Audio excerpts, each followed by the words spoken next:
So you might say that the standard view of the world now is that there's an objective reality that's devoid, that's made out of material things. That's the most appropriate way to conceptualize it. It's made out of objective things. They exist independently of consciousness, and we project a value structure onto them. And when we die, let's say, or when there is no human consciousness, that value structure there's no value structure like that there. And so it's epiphenomenal and evanescent. It's not a fundamental part of objective reality outside of subjectivity. So now there's a couple of problems with that viewpoint, I would say. First of all, it isn't obvious to me that we see objects, we see patterns. It's not obvious that we see, you could make a strong case, and this was made by a man who wrote Ecological Approach to Visual Perception, that what we perceive first and foremost aren't objects. We perceive meaning. Mm-hmm. We perceive a falling off place if we get too near a cliff, and even a 6-month-old will perceive that. Children, infants, very, very young, perceive beauty, they perceive symmetry, they perceive value, and so we don't perceive the object and obviously project the meaning.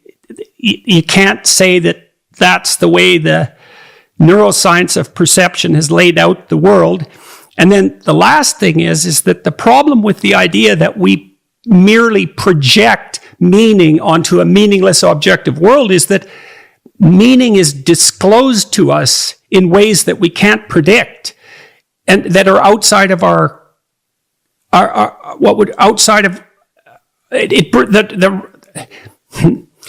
new knowledge that we don't have can be revealed to us through the perception of value. It's not obvious how we can project that and then also have something new revealed at the same time. So meaning is disclosed to us.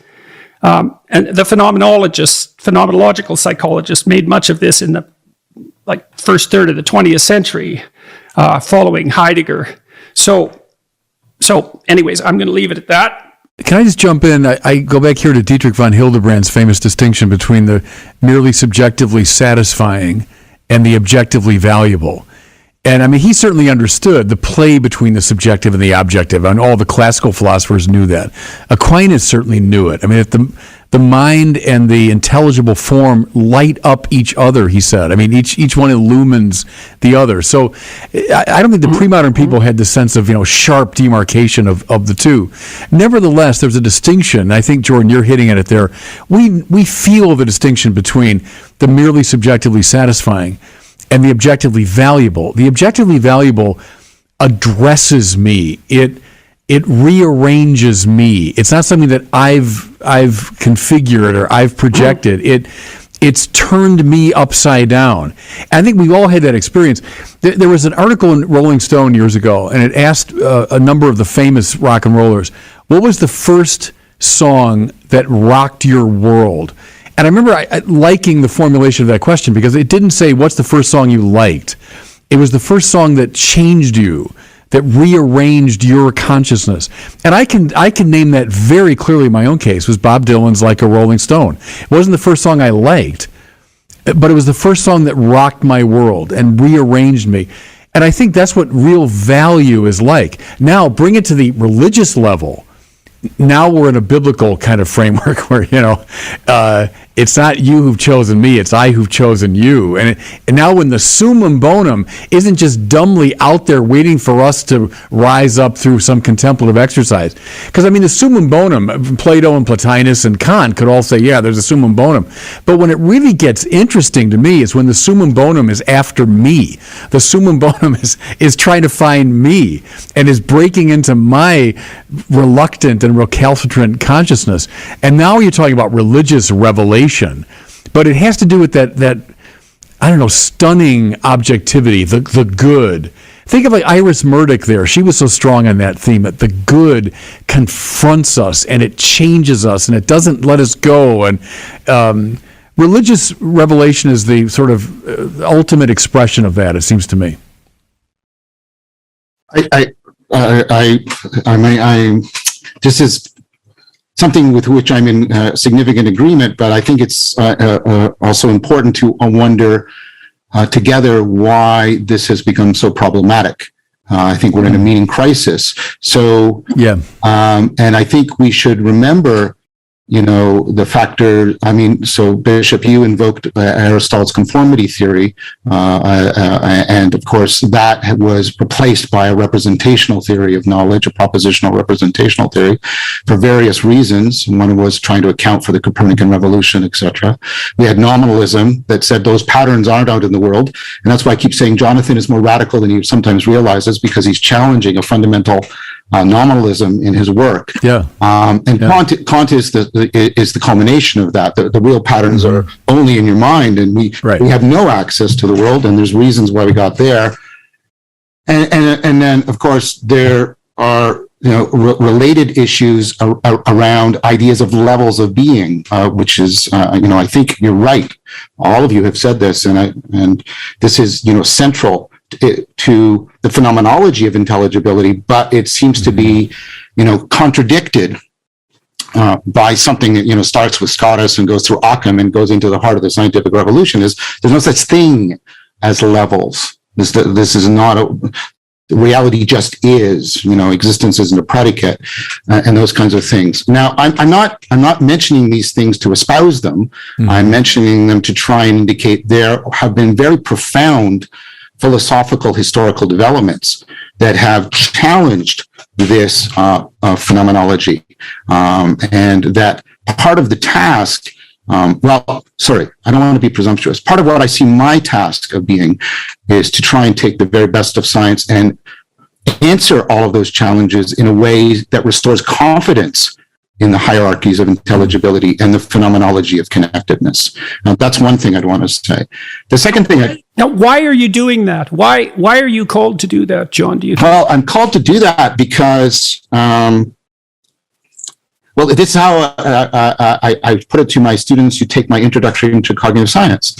We have a scientific worldview in which science and the scientists and their meaning making have no proper ontological place. We are the whole. Science and we are the black hole within this worldview that dominates us. And let's be very clear, and this is Heidegger's point. The domination is not just ideational or even ideological. It is woven into the fabric of our technology, the ways we communicate. It's woven into our cognitive grammar. We talk about, even the way that we divide subjective and objective. One of Gibson's points, right, Jordan, you mentioned Gibson, is the notion of an affordance. And an affordance is not properly objective or subjective. The graspability of this cup is not a feature of the cup. It's not a subjective feature of me. It's a real relation between me. And so, Gibson's work is really profound. This is why it gets taken up into 40 cognitive science. He's trying to challenge this grammar. And there's a whole bunch of us. I'm in no way a singular individual, although I might be a bizarre one, but I represent a lot of people who are feeling called to the fact that this lack of ontological placement and the fact how the way it ramifies through our ontological technological structure and our cultural cognitive grammar, the very ways we think, is causing massive suffering.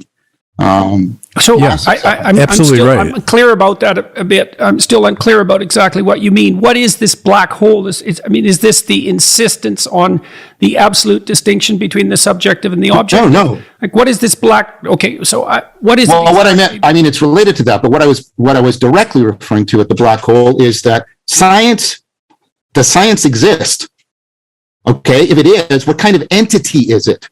And tell me, using physics or chemistry or even biology, use just that ontology and those methodology. Tell me what science is, and tell me how it has the status to make the claims it does. And tell me how science is related to meaning and truth, and how do meaning and truth fit into the scientific worldview. They're presupposed by that worldview, but they have no proper place within it. That's what I mean. So whenever we're doing the science and saying this is what the world is, we are absenting ourselves from it. We have no home in which we are properly situated. And I think that ramifies through everything we think, say, and do to each other and with each other in a profoundly corrosive way. That's what I mean by the meeting group. Okay, what's the profoundly It's caused corrosive enormous way? How does suffering. that ramify? It causes enormous suffering. So, I mean, I was talking to somebody just the other day in Australia, and there are more deaths by suicide in Australia right now than COVID. Yeah. And Australia is one of the epitomes of, the best countries in the world, affluent, liberal democracy, not much conflict, been at peace for a long time, blah, blah, blah, blah. All the things that the Enlightenment said would bring in unending happiness. And what you have is spiking in suicide. You have the loneliness epidemic. You have the addiction epidemic. You have people choosing to live in a virtual world rather than the real world. You have all of these things that are pointing to the fact that there's a significant stressor. You have positive responses too. You have the mindfulness revolution. You have the resuscitation of ancient, wisdom philosophies like Stoicism. You have, you have the work of people like right here. I mean, one of the things, I hope Jonathan takes this as compliment because he knows that how highly I think of him. I think one of the things that Jonathan is doing with his work is responding to this suffering in the meaning crisis. We were drawn to each other because we both saw the zombie as a mythological representation. The culture was saying to itself, we're suffering a meaning crisis. I'm talking too much. I'm going to stop. But Jordan, if we go back to the image that you use, which is the idea that we project meaning on an objective world, already you can see the alienation that is bound up in that very proposition, which is, okay, so where are we then? We're not in the world. We're like these kind of ghosts that are floating above reality. Like, and where does that come from? Like, where does that floating intelligence come from that's able to separate itself so completely from the world that it's able to just analyze it objectively and then project and then realize that it's projecting subjective meaning on top of it. And so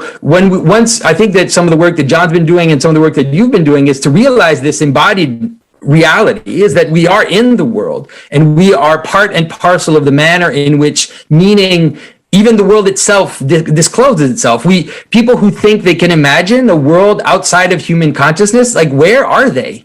Where are they standing that they can tell us that we are projecting meaning onto the world? Are they like gods, up in the world? They would never say that. They've taken themselves out of the equation. And so coming back into reality and understanding this image of communion, for example, like a lot of the images that John is saying is really this image of communion, is that meaning is relational, that it's communal, that it's all these things that can help us even understand once again what the religious patterns are for, is to just it's actually holding reality together. And once we've broken that, then we get this increasing alienation, we get the increasing fragmentation, the suburbs as just a spread of people that don't know each other, they don't have common projects, that have nothing in common except that they're living in just this equal space. And so this kind of reducing of hierarchy in the world that the scientists wanted to happen, it's happened now to us. And everything's breaking apart and nobody can hear each other. And it's a direct consequence of that thinking. Yeah, there's a lot that's just stimulating my thinking here. And one is, I love the sciences, but I hate scientism. And scientism is all over the place in our culture.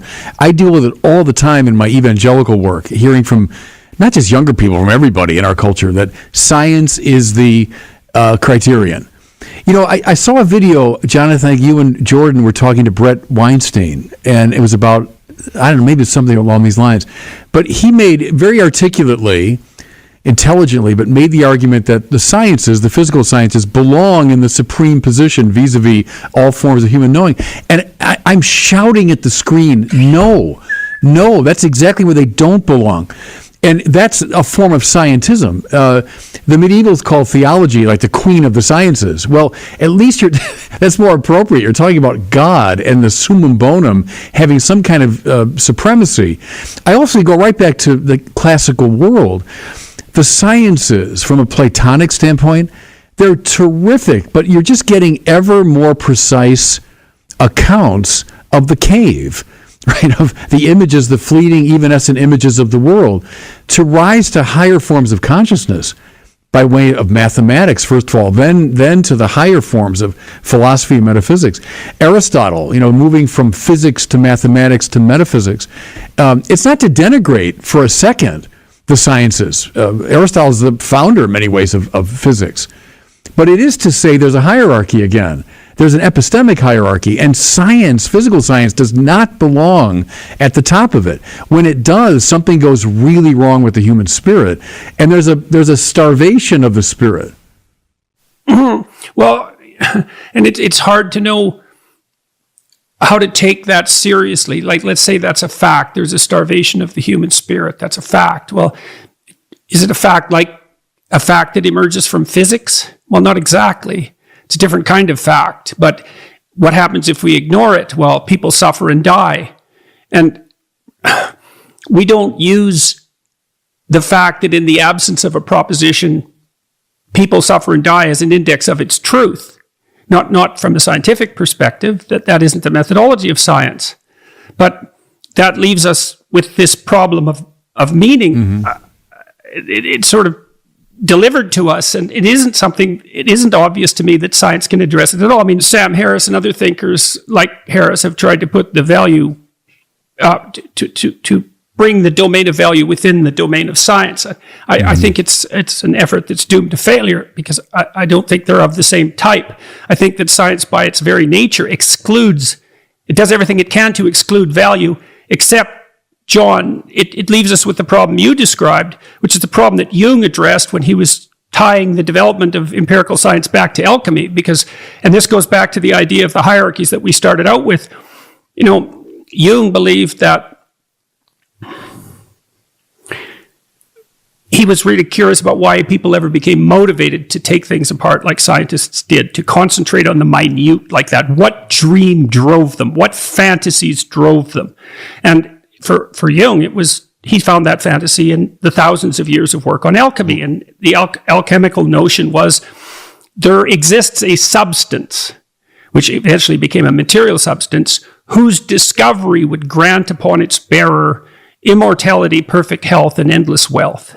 So the dream was that substance could be found in the material world.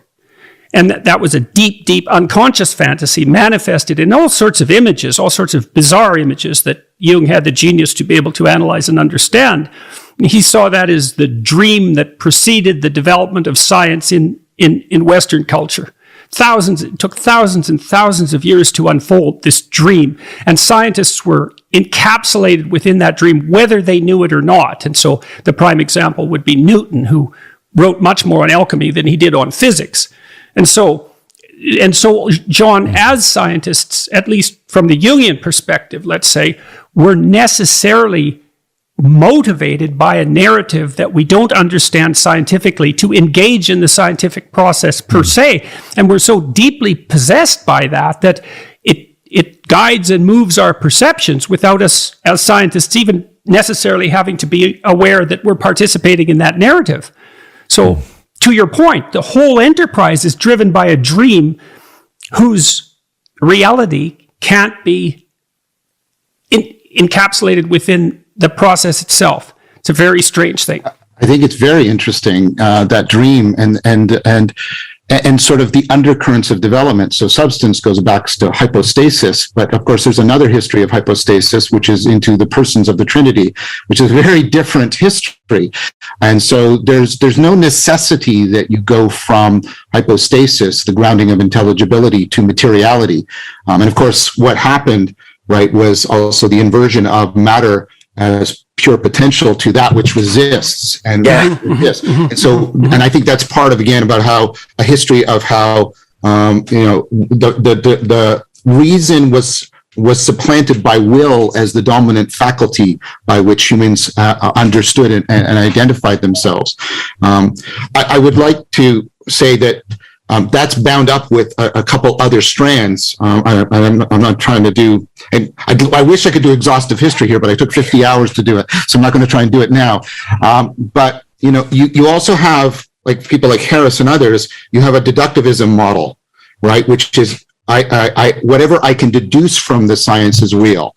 But in the Neoplatonic tradition, you also look at what is presupposed by your sciences. And that is also a proper location for the real. So I have to presuppose, right, the intelligibility of the world in order to do science. I can't use science to establish intelligibility. And then if I'm realistic about my science, which I better be, because that's what scientists seem to be doing, I have to be realistic about this intelligibility.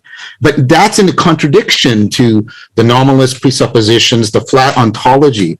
Notice the contradiction. Notice the contradiction in reductionism. So you have this whole tradition that says there are no levels of being, get rid of all that Platonic stuff. But the bottom level is the really real level, and all the levels above it are false. That is exactly symmetrical to the upper level is most real, and everything coming down from it is derivative. There's no deep difference. This is part of the point I've made between an emergentist ontology.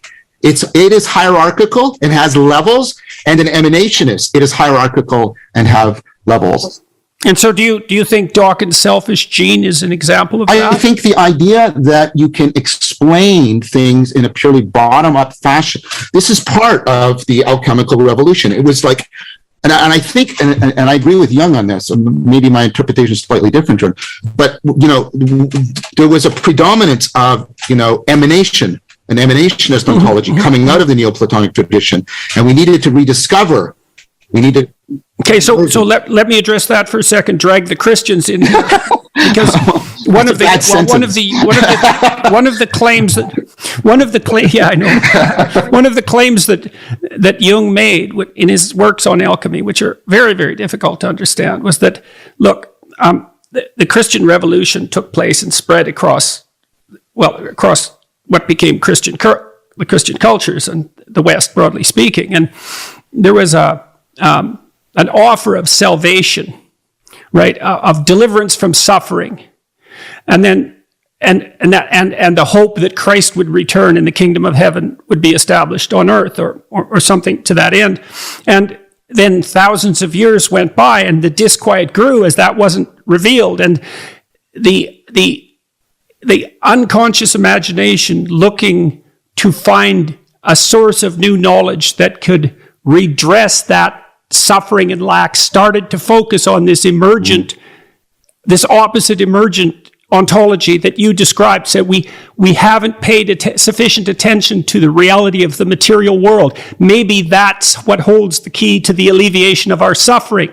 And so then there's a pull away from the top-down hierarchical structure that Christianity had imposed in some sense, or revealed, to the opposite, and now it's swung way in the other direction. And so, could I just say one thing in the defense of the Neoplatonists, which is, if you read Erigena and Cusa, you get to and Erigena is clear on this. You get a dialectical in the Platonic sense, not the Hegelian sense, in which the emanation and the emergence completely interpenetrate. They're both needed, they interpenetrate each other. And I would argue that what's happening now is people are moving, especially in the philosophy of biology, towards we need bottom up and top down. Jordan, this is rife through all of cognitive psychology, bottom up, top down thinking, right? And that's not just specific to the mind. I think it's now spreading out as, no, this is how we should start to think about it. But I think a more proper reading, especially of the later Neoplatonists, points to that heritage within Neoplatonism itself. So it doesn't have to be something necessarily foreign to Christianity, I would at least argue. No, St. Maximus is clearly a bottom up and top down at the same time. In St. Maximus's cosmology, you have the notion that these revelations are both a communion of love and also a revelation from above, and that there's absolutely no contradiction between the elements coming together and coagulating in this relationship of love, and it expressing this divine principle, or this higher principle, which is coming down from above. And in terms of Jung's theory, I don't want to be picky about it, that he kind of imagined this story. Alchemy came very much from Islam, by the way. A lot of its development was in the Islamic world. Even the word alchemy is not a Western word. And so I find it a little too simplified to just say Christians were waiting for Jesus and then they created this bottom-up science. There's a deeper kind of transformation which happened in the West related to nominalism and to a kind of slow progression towards this separation of heaven and earth. We could call it like this kind of ripping apart of the two sides, which kind of led both to materialism and to all these esoteric things that were going on at the same time, right? It's not true that materialism was on its own, but there are all these kind of esoteric developments that were manifesting themselves. We have to remember that Descartes spent his whole life trying to become a Rosicrucian. Like these two things it's like a ripping apart of reality that leads into the New Age, into all this kind of neo-spirituality. And Christianity's true message is rather the incarnational one. It's the one that John said. It really is this binding of multiplicity and unity, the binding of the emanation of part and this kind of emergent part together. And so, Bishop, sorry, I interrupted you. No, it's very stimulating stuff. And I would add, the structuring element in the Summa of Aquinas is the so-called exitus reditus, right? All things coming out from God, then all things returning to God. And so God makes a world that's good, indeed very good, but not perfect. And part of the drama of salvation, which is in the Bible always cosmic, not just human, not just personal, the drama of salvation is this wonderful process of reditus, the return of all things to God, the coming together from below, if you want, but under the alluring power of God's love. So that's one observation. A second one about the sciences. I mean, I agree with, there's an army of scholars that say the condition for the possibility of the physical sciences in the West was Christianity. That is to say, the fundamental assumption that the world is not God. If you divinize the world, you're not going to experiment on it. You're not going to analyze it in this sort of objectivizing way. So the world is not God. It's been created. Therefore, it can be experimented upon. It can be analyzed. But then secondly, as we've all been saying in different ways, it is radically intelligible, not just in a superficial way, not just in certain parts, but in every nook and cranny, the universe is intelligible. That's a very weird thing the more you think about it. Why should that be the case? And of course, it's coming out, I would argue, of a Christian conception that the world did come forth. The Bible puts it poetically as a great act of speech, meaning it's imbued with intelligibility from an intelligent source. Well, when you bring intelligibility and non-divinity together, you get the rise of the modern sciences. So they're not the least bit repugnant to Christianity. On the contrary, what is repugnant is this scientism, and you've all been hinting at it in different ways. Trace it to people like Descartes. But I'm with John. I'd go right back to Duns Scotus and Occam and the breakdown of a participation metaphysics. Mm-hmm. And when you get this univocal conception of being and following from that nominalism, and I would even dare say certain forms of Protestantism are very much conditioned by that way of looking at things, you get a lot of the problems we're facing today. I'm for a recovery of the pre-modern, this wonderfully rich pre-modern sense of a participative view of being. The world in God, the world reflecting God, not a world of separated things and God being the supreme thing among them. So Aquinas says that God is not the supreme being. Mm-hmm. He doesn't call him en summum, but he calls him ipsum esse, to be itself. So there's a whole view of reality that's implicit in that description of God. And that is repugnant to scientism in its various forms. And I think that's the key to recovering a lot of sense of religious meaning. I really liked the invocation of the participatory. Part of what I've been arguing is that the cutting edge cognitive science, what's called 4E cognitive science, is challenging the reduction of knowing to propositional knowing that something is the case. Yeah. That what we're discovering, and you can even find, specific kinds of memory for each one of these. There's also procedural knowing. There's knowing how to do something, the skills. Yeah. There's perspectival knowing, which is knowing what it's like to be here in this state of mind, in this situation, giving me situational awareness. And then the deepest is participatory knowing. This is the way in which we know by how we are conformed and transformed by others, by the world, so that our knowing of ourself and our knowing of this. So you see this, of course, prototypically in the way you know your beloved. You don't know them by your skills or your proposition. Of course, you know them this way, but this is not the essence of it. The essence of it is the way, you are conforming to them and you're being transformed. So your self-knowledge and your knowledge of them are bound together. But this is now becoming these ways of talking about other kinds of knowing and the way in which they, are stored in different kinds of memory, right? Procedural memory, episodic memory, that weird kind of memory we call the self. This is now coming to the fore. But here's the point I want to make. The point is, right, we've suffered kind of a propositional tyranny from Occam on, where we reduced all of knowing to the propositional. And I would argue that most of what I called religio is being carried on by the procedural and the perspectival and the participatory. And so that is in a fundamental way how it's not just out there, it's like right in the guts of our self-interpretation. Yeah, the question, I think one of the questions is what is the ontological significance of that, let's say? I mean, one of the, leaving aside the truth or lack thereof of various religious claims, one of the weaknesses, I believe, of the rational atheist's position is that, first of all, their argument is carried out almost entirely in the propositional landscape. They treat religion as if it's a set of propositions that are in some sense expressed in a manner contrary to the propositions that constitute science. And then I think, well, wait a minute, guys, you're missing the point here. And there's a propositional element to religious claim, and I often think that's the weakest element of. But what do you make of the fact that people have religious experiences? What do you make of that exactly? Well, you say, well, that's epiphenomenal. It's like, well, yeah, is it really? Like, are you so sure about that? So let me give you an example. So I talked to Brian Murarescu and Carl Ruck a while back, and they'd be doing some investigation into the Eleusinian mysteries.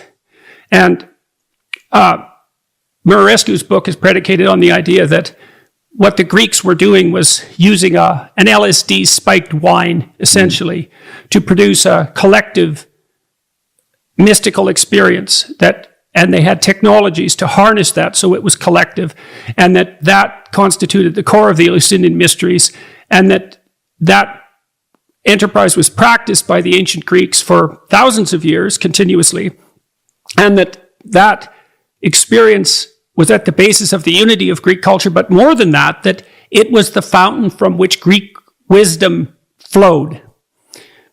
And so it's a revelatory hypothesis, by which I mean, it's a hypothesis about the function of revelation in a society.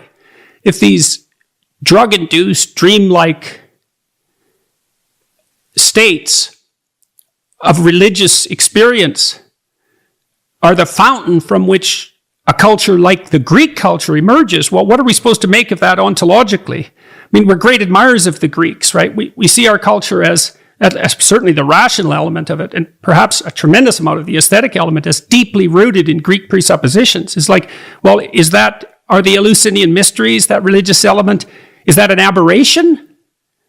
Or is it that within which everything else is embedded? This is a fundamentally important question. It's not something trivial. I really don't know what to make of it, because it throws the whole problem of, well, the ontological significance of psychedelic substances into the mix, and that's a thorny problem if there ever was one. And that's a problem of the lower meeting the higher, that's for sure, right? These chemical substances that can reliably induce overwhelming mystical experiences. You can just set that aside and say, well, that's a form of insanity, but it's not schizophrenia. It's not obviously within the category of mental illness. And to Murarescu's hypothesis runs quite contrary to that. Not only is it not insanity, it was a vital source of revelatory knowledge, philosophical knowledge, and got the ball rolling in some sense. So God only knows what to make of that. But, well, there's lots of experimental work being done on this right now, the Griffith lab. I did an experiment in my lab, right? It's not epiphenomenal. People who have more mystical experiences have more meaning in life. Reliable correlation. But yeah, they become more open. Their personality undergoes a permanent transformation. Well, at least long-standing, yeah. A couple of years anyways. And it's not trivial. It's one standard deviation increase. It's a big difference, man. And you have all of Yaden's work showing that when people have these experiences, they will reliably improve their life. Yeah, well, so a good friend of mine, who's a genius, by the way, and so I listened to what he has to say, and he's a technological genius. He talked to me about his mushroom experiences when he was a mixed up teenager, engaging in various forms of delinquent activity. And he said that after his psychedelic experience, his sense of what was right and what was wrong was massively heightened, and he abided by it from then on. Yeah. And like I look at his life, it's like, well, you've accomplished a fair bit, and he's a very solid person and quite the monster in the most positive way. And you can't just dispense with that. It's like, well, it taught him the difference between good and evil, and then he abided by that for the course of his life. And when Griffith's people have, his laboratory subjects have these mystical experiences, and they quit smoking, and you think. And if you take a look at this work, you'll see it's ontonormativity. People encounter what they call the really real, and it's really unusual because normally what we do is we take these experiences that are disconnected from our everyday intelligibility, like a dream, and we say it's not real because it doesn't fit in. People do the opposite with these experiences. They say that was really real, and all of this has to change to get closer to it. Now, I think there's a way, though, of starting. This isn't going to be a complete answer, Jordan, but I think part of the reason why we find it problematic, these kinds of experiences, and this is what some of the empirical work I did showed, is because we've reduced rationality to inference, and we've forgotten that rationality is broader and includes insight. And if you think of how an insight works, and you can see a continuum between insight, flow, transformative experience. Even the flow experience has mystical aspects to it, and people get into it on a fairly reliable basis, right? And what we have to say is the core of rationality is not inferential coherence; it's the capacity for self-correction. And insight is one of our most powerful ways of self-correcting. I point to your own work. You showed in some of your experiments that that one of the things that predicts insight is the anomalous card sorting task, right? And you also showed that predicts how well people are overcoming self-deception. You did experiments on both of those, right? And that's not a coincidence. Insight is one of the fundamental machineries by which we overcome how we fundamentally misframed. It's a fundamental self-correction. We need a model of rationality that includes them both. Let me ask you about that. Let's go back to this nested idea, right? Can I just say something about psychedelics, which to me is important to mention, is that, obviously a lot of people are talking about it right now, and I did watch that interview with Murescu, and I think that in this question of psychedelics, I think we're actually seeing an increase of the problem that we're talking about, this kind of alienating problem, which is that psychedelics seems like a very nice solution because there it is. There's the mushroom. I can analyze the chemical substance. I can. So when we talk about the Eleusinian mysteries, now everybody's excited to talk about the spiked wine, but no one cares to talk about the entire ritual in which this was embedded. And it becomes this kind of weird reductive thing in which the tool that we can identify, which is, you can put it in a box and you can nicely identify it. Then everybody's attention goes there right now because of our kind of materialism and so I find it very difficult because what we saw psychedelics do in the 60s is that ripping open the veil, supposedly, in a world where the ritual around, let's say, the coherence of society, the place where society coheres together and engages in a common ritual and in common attention and in common storytelling. And then we kind of throw this stuff out into a world that is individualistic and based on everybody's own little whims. Is going to, I think, and we saw it happen, is going to create these experiences that are frameless, and instead of binding, will continue to kind of fragment our society. I'm really worried about the psychedelics. Can I just jump in? I'm sort of thinking out loud because I really loved in what both Jordan and John were saying is the way the mystical is being described. There's something really right in that. I think when you have a true mystical experience, meaning an experience of God, of the sacred, it does have those effects that it convinces you that's really real, as opposed to the world it's real, but it's not as real as that. That now I'm clearer about good and evil. I mean, the authentically mystical, I think, has that. But when you talk about drugs and all that, look, for me, it's a closed book. I've never experienced that myself directly. But I'd also say this, the great mystics in the Western tradition, think of John of the Cross especially, who's my go-to guy. John of the Cross probably had what we call extraordinary experiences. Certainly his colleague Teresa of Avila did. I mean, visions and that sort of thing. But what did John of the Cross consistently say? Let go of them. Let go of them. When people said, oh, what do I do when I have an experience? See it. It's kind of a Buddhist thing. See it and let go of it. John of the Cross never wanted people like hanging on to the extraordinary vision or the extraordinary manifestation. So there is the mystical for sure. And I used my Platonic thing going from, the cave, going from physics to mathematics to metaphysics. But beyond metaphysics, there is indeed this mystical dimension of knowing. So I don't discount that for a minute. But I've got a lot of John of the Cross in me that says, be very wary of hanging on to those. And to Jonathan's point there about, if I just take this drug, that's going to be my guaranteed path into the mystical. Whatever is going on there, the real mystical, tonight I'll be probably in front of the Blessed Sacrament at some point with the Rosary. And believe me, I'm not having any kind of LSD-like experiences, but that's the mystical as far as I'm concerned. So I'm trying to find what's really good in that description of it, which I think it really is accurate. But I'm wary of clinging to it. There's one thing to be clear. Go ahead. Just to respond to Jonathan's criticism. I mean, the point that Jonathan is making is being recognized by people in the field. First of all, there's a distinction even in Griffith between a psychedelic experience and a mystical experience.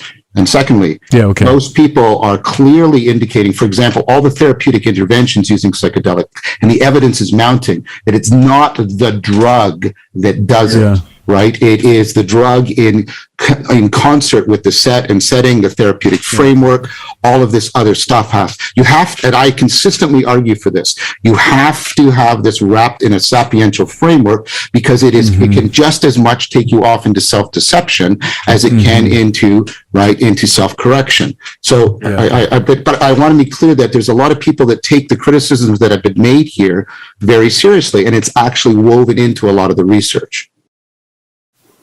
Yeah, well, it's interesting with regards to the scientism issue. So if you look at Griffith's research, so you see that his subjects take psilocybin and then they have a mystical experience and then they quit smoking or they're less afraid of death. It's like, and the way it's written up in the journal it is bottom-up drug effect because there's no description of the content of the mystical experience. It's like, well, the drug produces a mystical experience and then people don't smoke. And the scientific journal format only allows for that. And so, but then there's this question that's like, this is a big question. It's like, okay, well, why are these people no longer afraid of death? Like, did that switch just get turned off? Well, that's not how it works. The whole view they have of reality has been reoriented in some manner.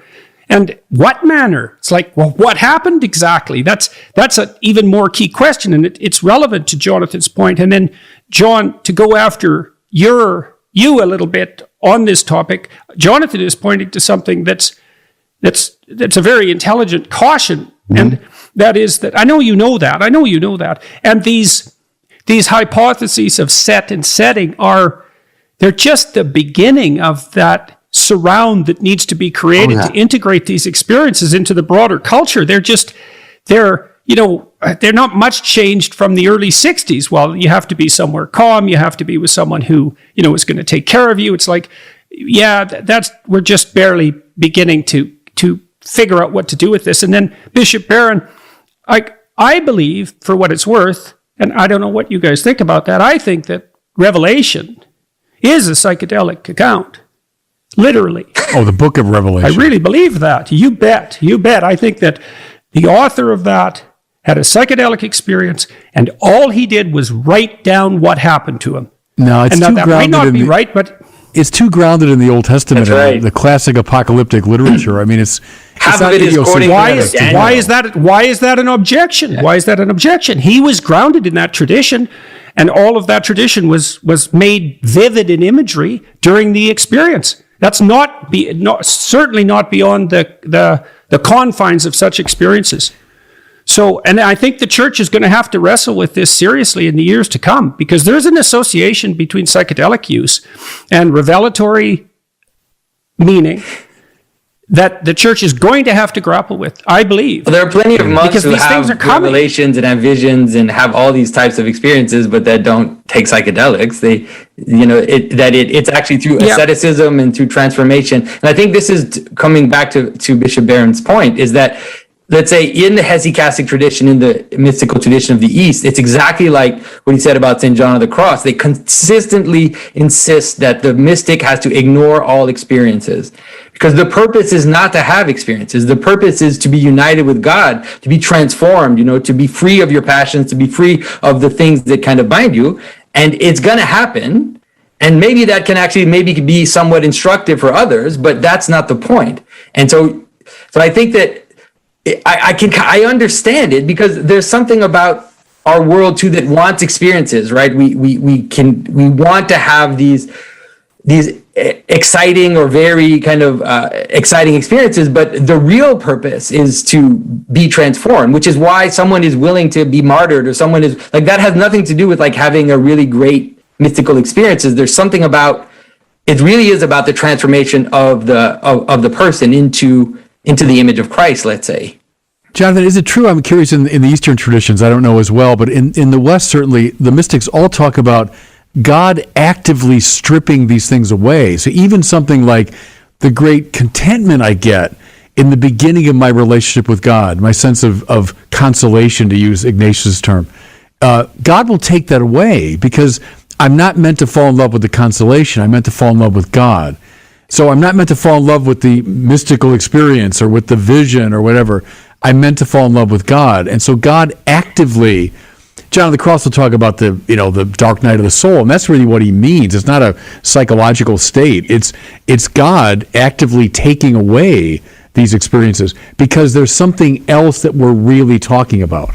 In the Eastern tradition, the highest point is absence of all image and thought. Right. Yeah. Right. That you actually don't have any. There's no imagination. There's no thought. There's nothing. There's only this kind of pure presence and this pure light, let's say, that kind of gathers you into God.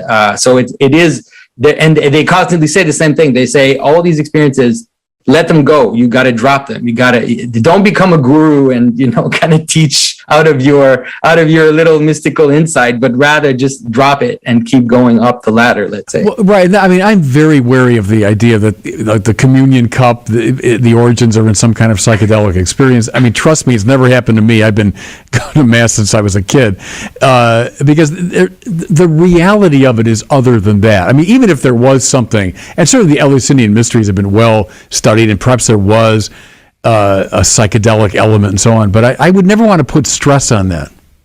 I would want to say that, first of all, I talked to Aidan Ryan, who was his book is coming out, A Psychedelic Experience, a philosophy of psychedelic experience. First of all, he doesn't pin the term on the use of psychedelics per se. It just means mind revealing experience. Mm-hmm. Okay. And so what I would say is that the substances belong to a class that don't require chemical substances. So these are disruptive strategies. Jonathan mentioned, ascesis, right? Asceticism. Yeah. The shamans chanting, the drumming, the sleep deprivation. There's a whole family of disruptive strategies. But let me try and show you what I think this is related to. If you're having a problem because you've misframed the situation and you need an insight, what's actually really good for an insight is to be moderately distracted from the problem. Or it's like if you're trying to solve an insight problem on the computer screen and I put a bit of static or noise into it, that will actually help you break up the inappropriate frame and find a new frame. You do the same thing with neural networks. Neural networks are trying to learn, and you periodically have to throw in noise, because if you don't throw in noise, they'll get too narrow and too fixed on what they're picking up on. So this is what I meant. I did a talk about this. It's like, insight requires these disruptive strategies, and they look exactly the opposite from our model of rationality.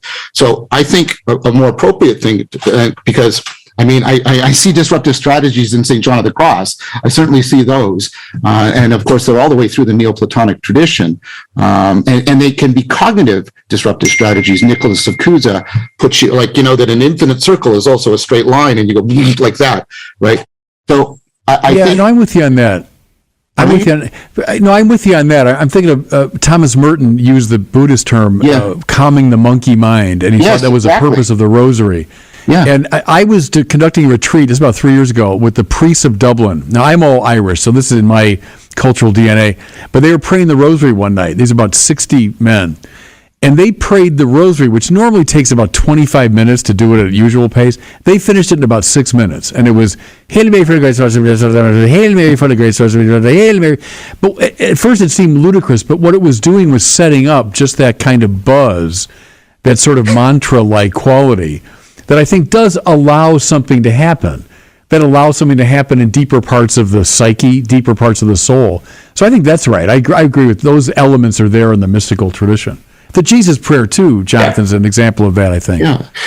And so for me, as a scientist, I'm studying these things. Like when I did the one experiment I mentioned, the content, which I think is supportive of Jonathan's point, isn't the key thing that's predictive of the changes in people. It's predictive of the relationship to meaning in life.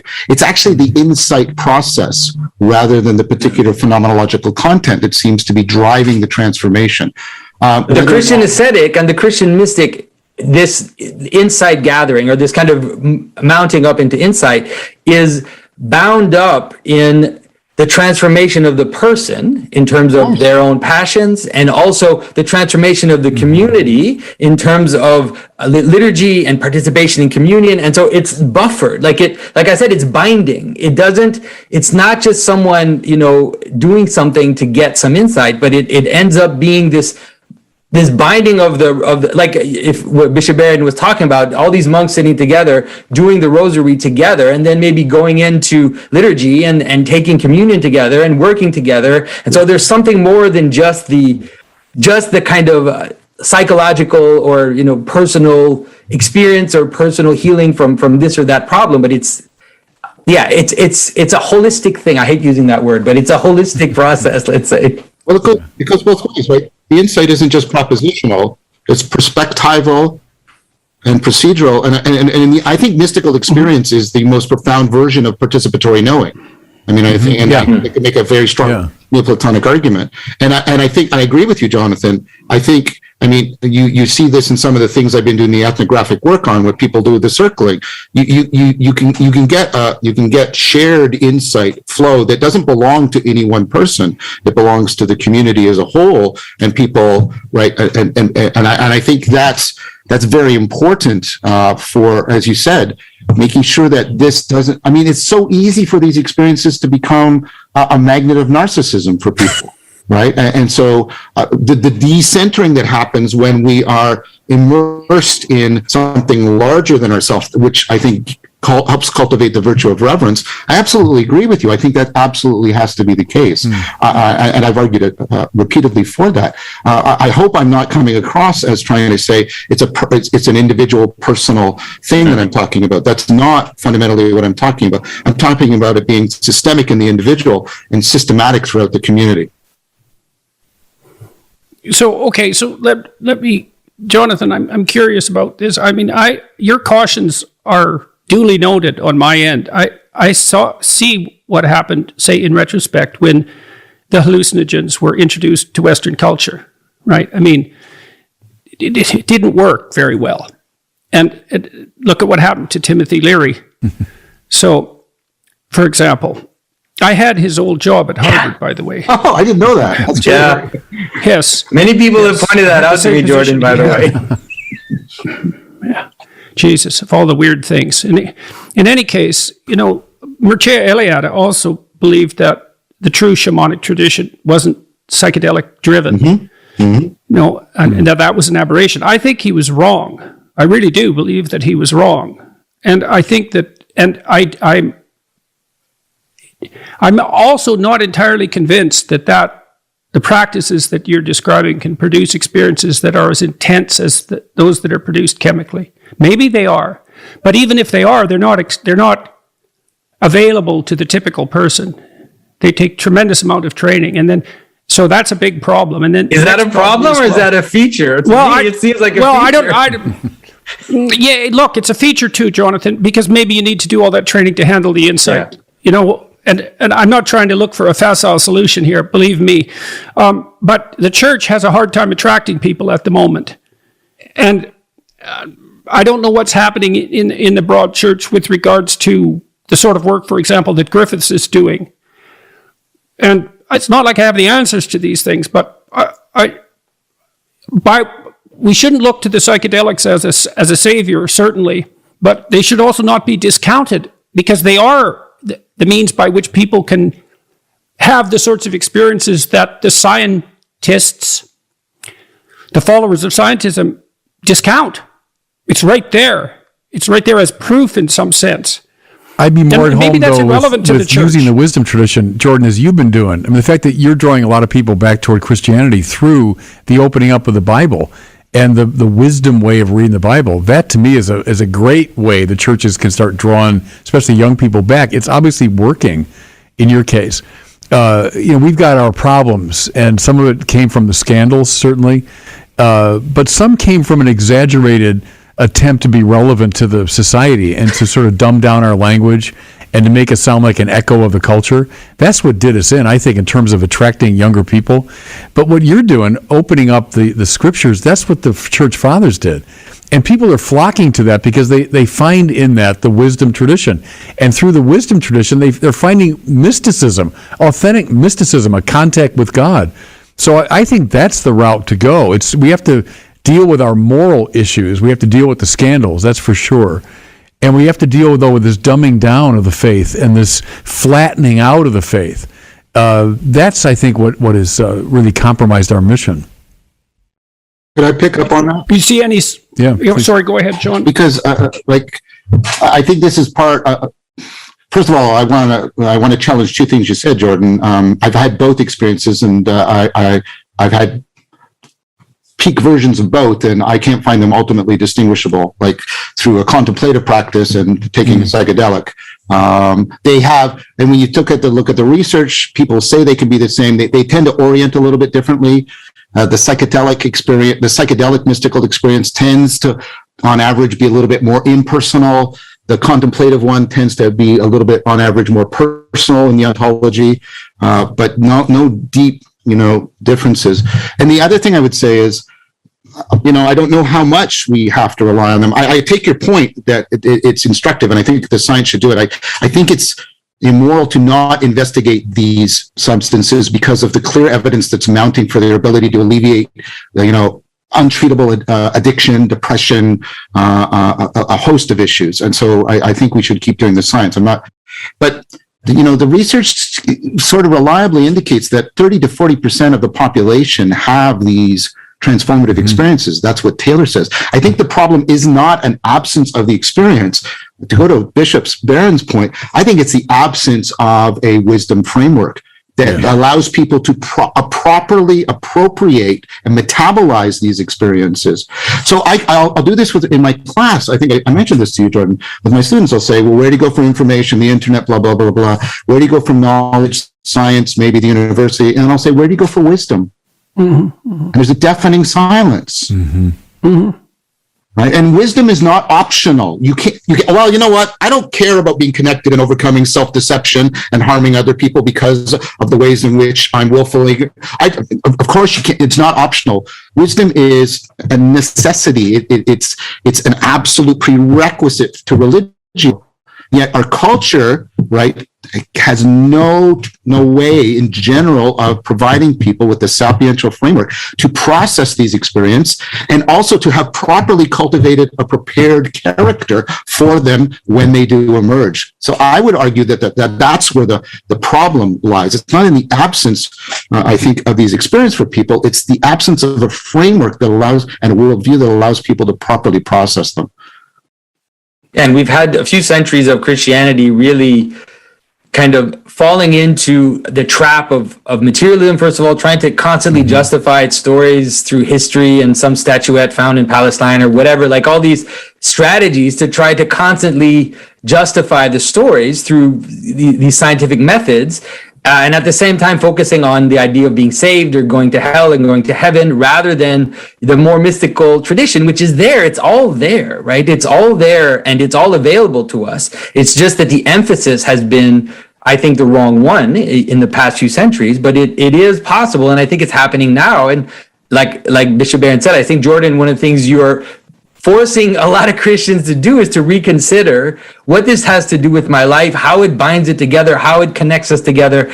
And we have the church fathers that just right there, it's all there in their teaching. And it's there in the liturgy itself, and the imagistic vision of the chants and the iconography and all of this it's all present. We just need to kind of go back and help people connect things together so that they can have true experiences. But we forgot a lot of our own tradition, or we underplayed it. I'll give you one example. When I was coming of age in the Catholic Church, so you're now late 70s into the 80s, the way we were instructed in the Bible, so those of us preparing for the priesthood, right, to be preachers and to be spiritual counselors and soul doctors, it was pure historical criticism. That was a method of biblical approach that emphasized very much, what was in the mind of the human author as he wrote. And so using very rationalistic methods to kind of break the scriptures down, break them apart. But the whole idea of meaning, about what the scriptures were telling us about God, about our relation to God, the mystical dimension of life, that was all very muted. As a result, our preaching, and I accuse my own generation of this, our preaching became very flat, often very politicized, maybe psychologized in the worst sense of that term. But the mystical depth of the scripture, we forgot. We didn't read the church fathers Jung himself said the first psychologists were the church fathers. It's dead right, it seems to me. So we share a lot of this blame here. By we, I mean the religions themselves. We forgot our own best traditions, and we allowed this scientism to hold sway. And that's why people are struggling. So I've been trying to figure out, I really don't know how to, I'm stunned at the popularity of the biblical lectures. I can't wrap my head around it, no matter how hard I try. And I can't even judge their significance. So small or great, but they've attracted a lot of views, so we'll stick with that. So then, assuming that they have some significance, I've tried to figure out, well, what was it that made them work? Why did people come and listen to what I was saying about about Genesis? And I think partly it was because I wasn't exactly telling people what I thought about them. I wasn't saying this is how you should read these stories. I was trying to investigate something I knew was beyond my comprehension. And I was doing that on my feet. Now, I talked to someone this week who is quite explicitly religious, and I could hardly listen to him because he kept telling me what was right. He kept telling me the dogma. It's like, well, are you so sure you know that? And like, who the hell are you to tell me that? And there was just no meaning being revealed from that. There was no investigation. Like, I approached the Bible as a psychologist in some sense, but as if it was something I really didn't understand, a strange artifact. God only knows what it is. It's this book that's been around forever. It cobbled itself together in a manner we can't understand. It's lasted for a very, very long period of time. It's had an inestimable impact. It's full of extraordinarily strange stories that we understand very little about in some profound sense. And it was an investigation, and I kind of pulled people along with me during the investigation, and that seemed to, and maybe when I go to church, do I see Do I see that? Do I feel that I'm being led along an investigation into the structure of deep meaning? And the answer is not usually. I usually feel as if I'm being told what to think or told what to believe. And that doesn't seem to work. But the church fathers preached in exactly the way you're describing. And we luckily have some of these sermons, like of Augustine, that he gave, we'd say, off the cuff. There was a secretary out in the crowd who would take them down. He would probably polish them later. But you get a sense of someone who's doing what you're saying, I think, thinking through with the text as he goes. He was theologizing, philosophizing, but he was trying to draw his people. He was a pastor, Augustine. He wasn't an academic. He wasn't a professor of theology at a university. He was a pastor trying to draw his people closer to God. And he learned the method, by the way, from Ambrose. When he goes to Ambrose in Milan, he's a Manichae. He's not even a Christian. But he heard that Ambrose was a great rhetorician, so he went to hear his rhetoric. And while he was there, he learned the method of reading the Bible, which is this more allegorical, spiritual method. That's what Jung appreciated. That's what you're doing in many ways. The young Augustine learned it from Ambrose, and then he bequeathed that to us in his sermons and biblical commentaries. But trust me when I tell you, we didn't study that. We didn't study that approach. Ours was a very scientific, rationalistic approach to the Bible, and that's why preaching is relatively bad, I would say. So you've, in a way, stumbled on something that's very old, but still has enormous power to transform people. There's also something important, Jordan, in understanding that at least the traditional churches, at least the liturgical churches, that you don't, like, for example, in the Orthodox Church, they always say, if the sermon is more than 15 minutes, it's pride. It's like, keep your sermons as short as possible, because you're not there to encounter. Yeah, I'm obviously guilty of that. You're not there. I mean, it's propositional understanding is fine, but it's participatory, right? Church is participatory. So you enter into the church, like you imagine an Orthodox church, even a traditional Catholic church, you have a space which is structured as the hierarchy, ontological hierarchy of being. And then you see these images which are patterned and are revealing to you these mysteries that are beyond words. And then you participate in this singing, these processions, and it is a participative thing. And so if you go there to kind of get knowledge, it's not the same type of practice. And as you're singing these songs and as you're hearing these hymns, all of a sudden two images connect together. And all of a sudden, these things start to connect inside you in almost a kind of super rational way. And the insights you get, sometimes you have difficulty explaining them, but they're very deep and they're embodied as you bow down, as you kneel, as you eat the body and blood of Christ. These are different types of participation than just. And Jonathan, I'm totally in agreement with you. And what did we do in our Catholic churches in the West?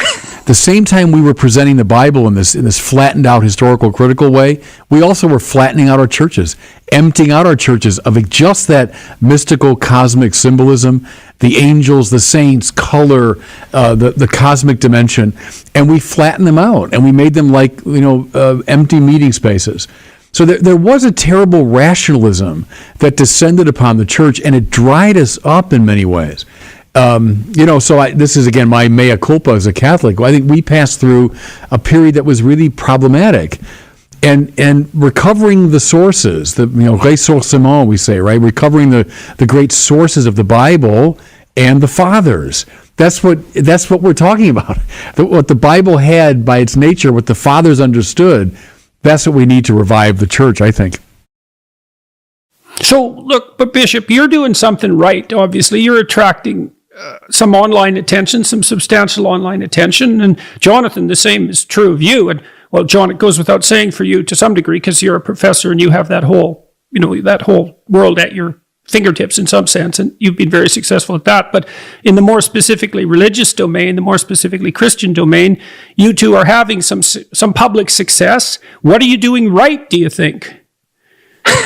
I'll let Jonathan go first. I think Bishop Barron and I are doing very similar things, which is why I've always felt akin to what he's doing. I've written for one of his publications. I always felt we're close in the approach, which is, first of all, avoiding just argumentation, but rather this kind of presentation of beauty. Bishop Barron also, even in his publications, this desire to kind of have a beauty first approach, this kind of encounter with these powerful patterns of being, and how they kind of point to Christ. And I think that showing the deep coherence, the deep narrative coherence in Scripture, and then pointing back out to the world and saying, this deep coherence in Scripture, you're going to encounter it in movies and in all these cultural phenomena that you're going to see. You're going to encounter the same deep patterns that you find in Scripture at a lower level, we could say, but that all of these kind of culminate into, and so it really is like a meaning first approach and a beauty first approach, I think, which is attracting people, because the insights they get at first, they can't. I have people who watch my videos for 2 years and tell me they don't understand what I'm saying. And I'm like, well, why are you watching how can you have been watching my videos for 2 years if you don't understand? And they seem to express that they get these insights and they can't totally explain them. And then it keeps them kind of wanting to continue on on this path, let's say, towards, ultimately, a lot of them end up moving towards Christianity and entering a church at some point. Mm-hmm. Mm-hmm. Yeah, my thing has been beauty and truth. I mean, so don't dumb it down. I lived through dumbed down Catholicism, and it was a pastoral disaster. You look at all the surveys. I studied them very carefully, why young people are leaving. The scandals come up. The scandals will be mentioned, but by far the most prominent reason is I don't believe the doctrines. I never had my questions answered. It's in conflict with science. It doesn't make sense. They're intellectual problems. Well, yeah, I get it. We dumbed the project down for about 50 years. So smarten it up and reintroduce people to this tradition we've been talking about. The second thing is the beautiful. We also, as we dumbed it down, we also uglified it. We de-emphasized the beautiful. So one example, we put out this Word on Fire Bible. So the text of the Gospels, but it's a bit like an illuminated manuscript idea that we surrounded it with glosses from the fathers and the popes and the great theologians, but also lots of artwork, lots of color.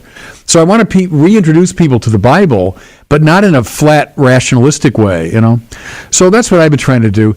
I was certainly attracted to Jonathan to begin with because of the quality of his artistic endeavor.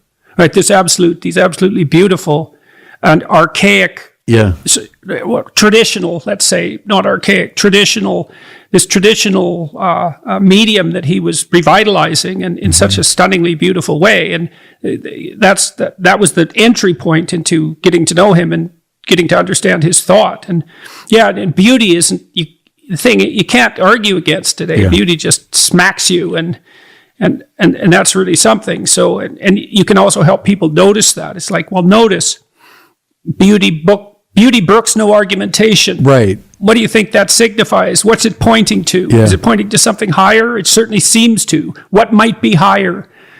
We need to figure that out. Well, it's the least threatening of the transcendentals in the postmodern context. So people today, you say, here's something that's true. Who are you to tell me what's true? I got my own truth. And even worse, here's the way you ought to live. Here's the good. Who are you to tell me how to live? But the beautiful doesn't preach in that negative sense. It just is, it shows itself. So it's more winsome. I think it's a less threatening way into the project. So that's why I've tried to lead with it. Especially in a world that's so ugly. Like our world is just so ugly. The modern world is just so banal that there's a reason why tourists go to cities and visit churches, even though they're not Christian and they don't care about it, because they go someplace and they're looking for beauty, and then they end up in a church rather than in a mall.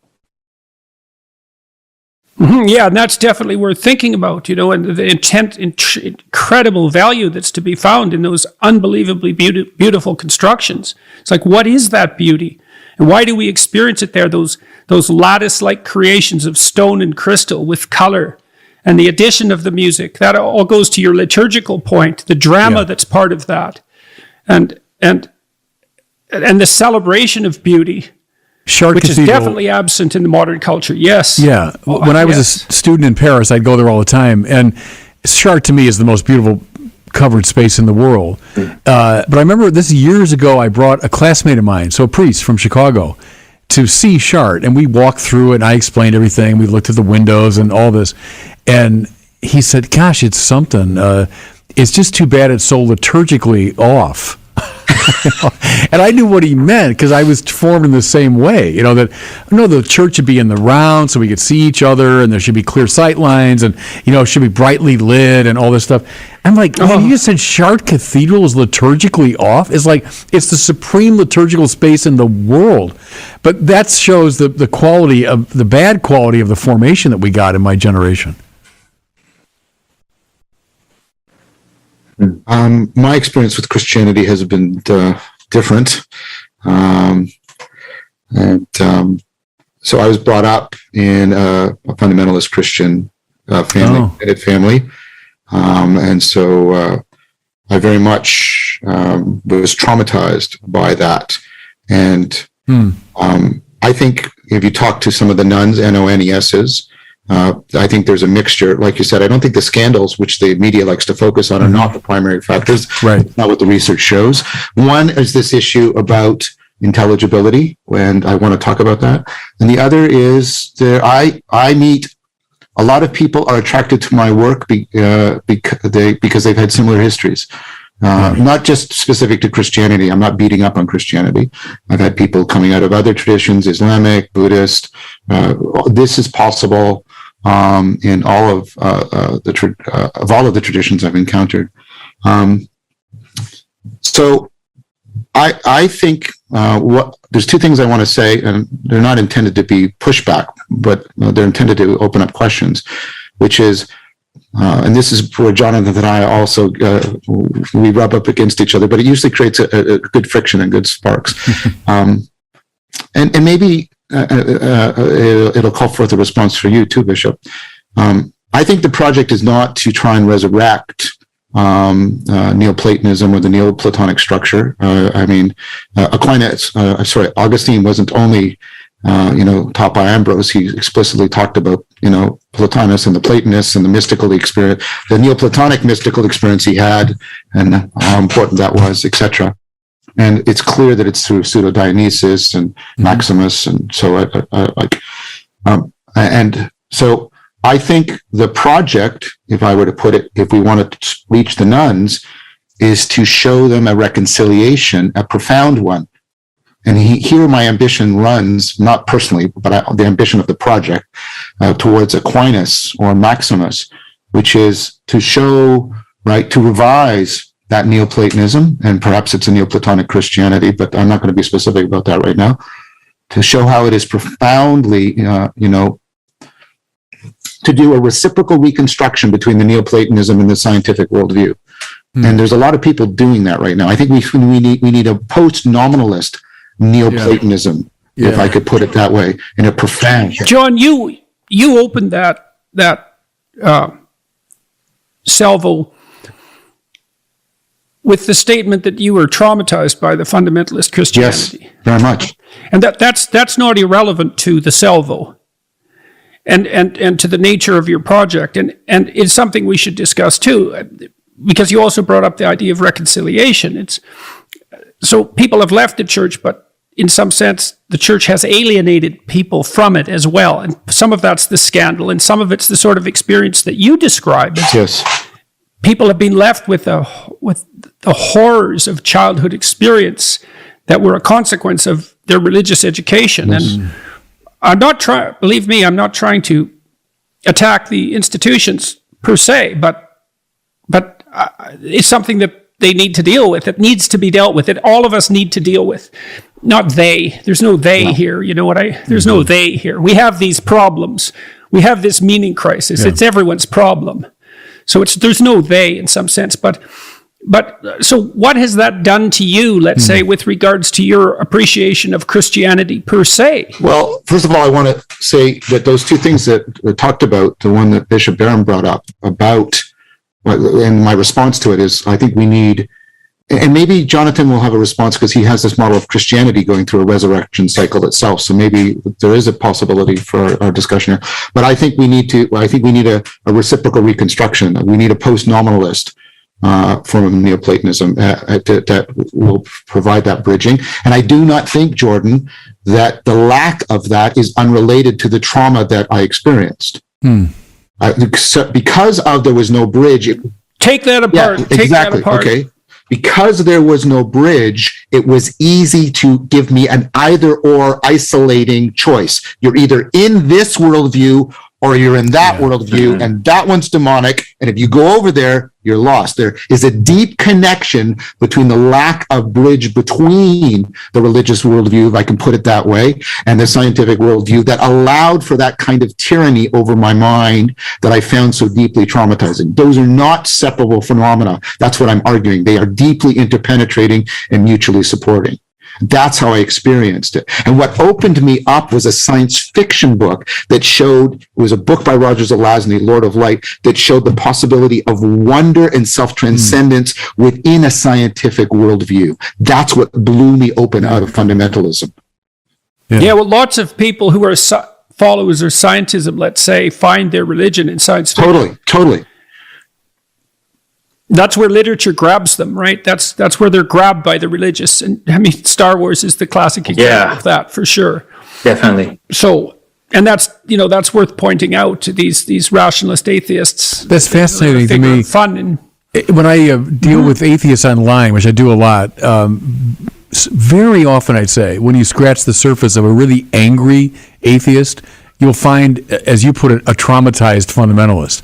Mm-hmm. At first that surprised me, now it doesn't anymore. That when I press a little bit and probe a little bit, it's someone recovering from just the kind of traumatizing experience that you had as a kid. So that makes sense to me. I want to be clear. I wouldn't self-identify as an atheist. That would No, I wasn't suggesting that. No, but I think just to your point, that I understand the severe reaction to it that people would have. What did you think of the point that I made, that there's a deep connection between sort of the psychological trauma and the fact that it was facilitated by this gap between right, religion and science, that is very much the Enlightenment grammar that we've been given, right? And see, what I find attractive about the Neoplatonic tradition was the idea of rationality and the mystical being deeply interpenetrating. But we can't leave it as it was, is what I... Well, no, sure. I think it needs a fundamental reorganize, and it needs to connect to this there's a huge thing happening in science, at least the science where the fundamental ontology is coming into question, the way we have seen since the beginning of the 20th century. There's a golden opportunity here. What do you see happening? I mean, what are you seeing? Because you're far-seeing, so I want to know, like, what is it that you're picking up? Oh boy, I don't know if I want to take that, but thank you for that. Well, what I see is this. I see that we're moving back to the understanding that we need the emanation with the emergence. Not throwing out the emergence, but we need the emanation with it. Let me just give you one example. So when you in cognitive science, even in biology, we are getting to the point, and Aristotle would like this, and maybe even more Plotinus, where we understand possibility as a real thing. So, for example, right, and this lines up with some Eastern traditions. So I'll do this sometimes. I'll put a pencil on the table and I'll roll it. And this goes to like cutting edge work by Alicia Urara. I'll ask my students, why did it roll? And they give the standard sort of Newtonian answer, because you pushed it, right? And then I'll say, think. What are you not seeing? Think. And what? I said, it also rolled because there's a flat table and there's open space in front of it, and it has the shape that it has. There are, in addition to causal events, there are constraining conditions that are just as real, and they are as much explanatory of how things operate as the bottom-up causes. So think of a tree. You have all of the events causing the structure, but the structure, why does a tree have the structure it has? Because it increases the probability that a photon will hit a chlorophyll molecule. It's structuring possibility into potentiality, and that's just as much needed to explaining a tree as the chemical events causing it. We need both to explain life, to explain cognition, and more people, like Eastman's work. There's a lot of people from sort of the Whiteheadian philosophy of physics are saying we need that even